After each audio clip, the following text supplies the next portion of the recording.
She was sold to the junkyard with her rusted prosthetic legs until a human bought her back.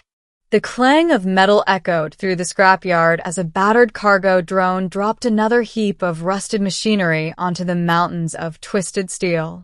The smell of oil and ozone clung to the air. Among the heaps of broken mechs, discarded weapons, and shattered panels lay something that shouldn't have been there. Someone. She was barely more than a girl, skin smeared with grease and grime, long hair tangled in wires.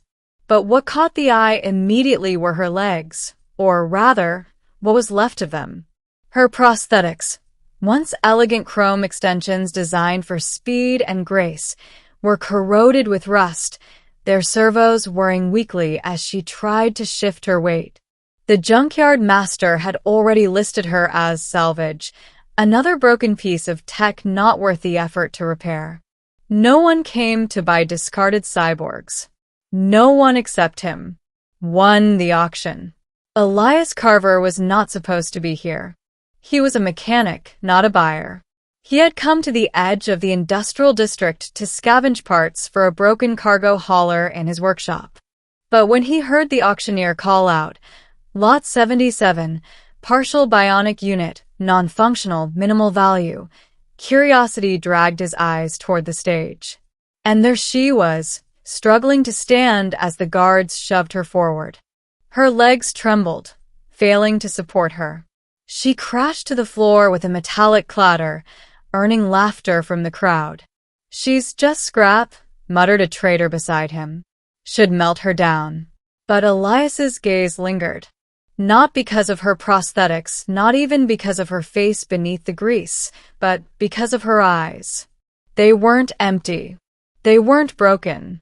They burned with fury, shame, and something else, life. "Starting bid, 100 credits," the auctioneer called. Silence answered.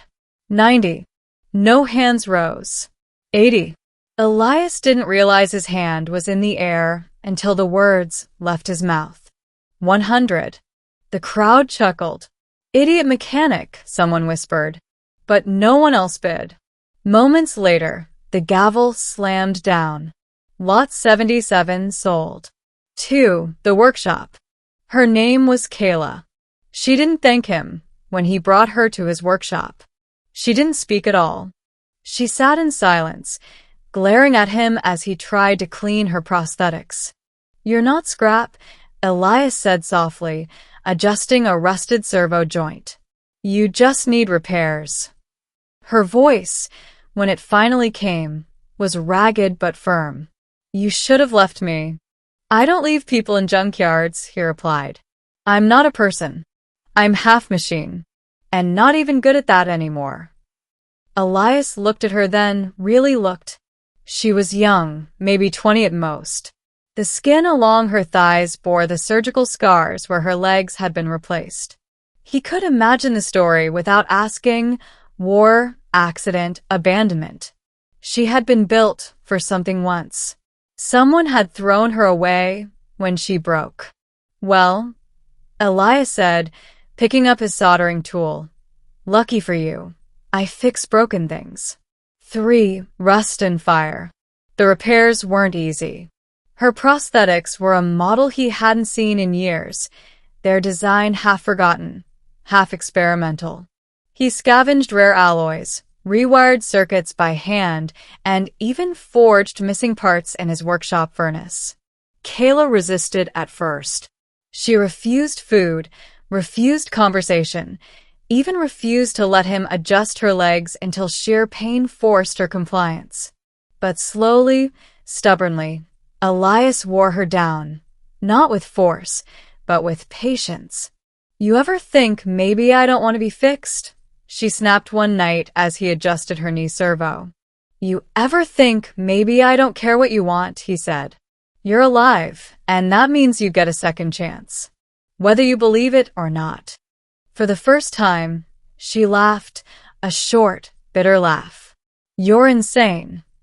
"Maybe." He smiled. "But you're walking again, aren't you?" And she was. Wobbly at first, like a newborn fawn, then steadier. One step, two, then across the workshop floor. Tears welled in her eyes, though she wiped them away before he could see. 4. The past returns. But freedom came with a price. One night, as Elias worked late, the workshop door burst open. Armed men stormed in, mercenaries bearing the insignia of the Orion Syndicate. Kayla froze. Elias didn't need to ask. He understood. She's ours, the leader growled. Defective product. Property of the Syndicate. Elias stood between them. She's not property. You bought her, didn't you? Then you know the law. Biomechanical constructs belong to their makers. Elias tightened his grip on his wrench. She's not a construct. She's human. The mercenary smirked. Tell yourself that. But step aside, or we'll scrap you too. Kayla's voice cut through the standoff. I'll go. Just don't hurt him. Elias turned, stunned. Kayla. She shook her head. You don't understand. They made me. They own me. They'll never stop. Elias clenched his jaw.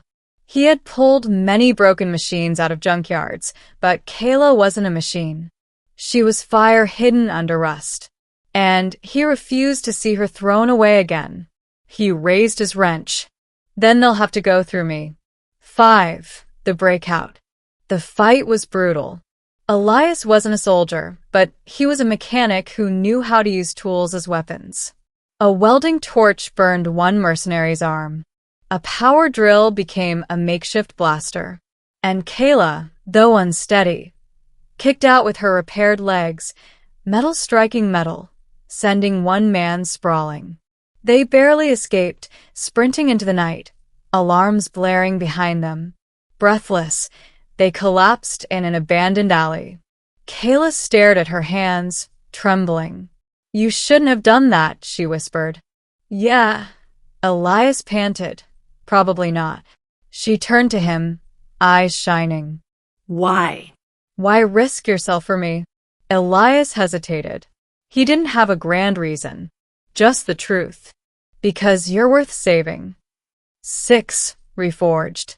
They couldn't go back to the workshop. The Syndicate would burn it to the ground. Instead, they moved constantly, hiding in old factories and underground tunnels. Elias kept refining her prosthetics, pushing them beyond their original limits. With each adjustment, Kayla grew stronger, faster, more confident. But more than that, she began to smile. She laughed at his bad jokes, shared stories of her childhood before the implants, and even teased him for his terrible cooking. For the first time in years, she felt human again. And for the first time, Elias realized he wasn't just repairing a machine. He was helping someone find herself. 7. The reckoning. But the Syndicate didn't forget. Weeks later, they found them, cornering them in the ruins of an old power station. This time, Kayla didn't hide behind Elias. She stood at his side, prosthetic legs gleaming with the modifications he had given her. You wanted property, she said coldly to the mercenaries. Too bad. I'm not for sale. Then she moved, faster than they expected. Her kicks shattered weapons, her agility unmatched. Together, she and Elias fought like a single machine, each covering the other. When the last mercenary fell, fleeing into the night, Kayla stood panting, eyes blazing. Elias looked at her in awe. She wasn't broken. She wasn't salvage. She was something new. 8. A new beginning. Afterward, they sat on a rooftop, watching dawn break over the ruined city. So, Elias said, what now? Kayla flexed her legs, the servos humming smoothly. I don't know. I've never been free before.